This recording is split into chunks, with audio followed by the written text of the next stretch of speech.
Welcome back to another Tech Tuesday. I'm Bethany Gaffey with UF Innovate, and today I'll be speaking with Nikki Kirschner, Program Manager of Mechanical Design 3, an engineering course at the University of Florida.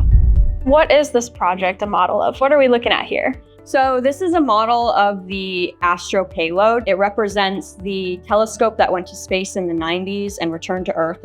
And then this bottom part is a museum display stand that can rotate the payload and tilt it. This semester we worked with the Astro Restoration Project, which is a group of retired NASA scientists. They worked to build this Astro payload telescope. It's the largest payload to ever go to space and return to Earth. And it was broken up into all these pieces. So they've been working really hard to restore it and get it put into a museum. People can learn all about it. And so the students' project this semester was sort of twofold.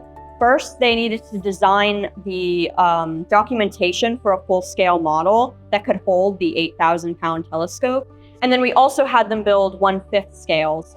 One of these is going to replace the full-scale payload when it moves from the Huntsville Museum to the Smithsonian. Besides the obvious difference in size and weight, are there other reasons that make a model like this beneficial for public use?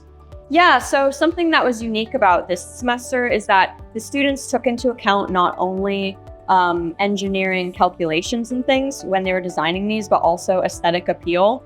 What else are students learning in a capstone project like this? This is their first exposure to working in a company setting.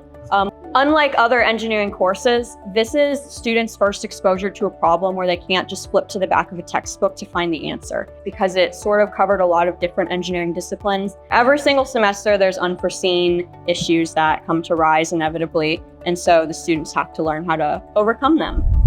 Thank you for joining us on another Tech Tuesday. If you'd like to learn more about what UF's engineering department is up to, visit their Capstone Showcase website, and we'll see you next week on Tech Tuesday.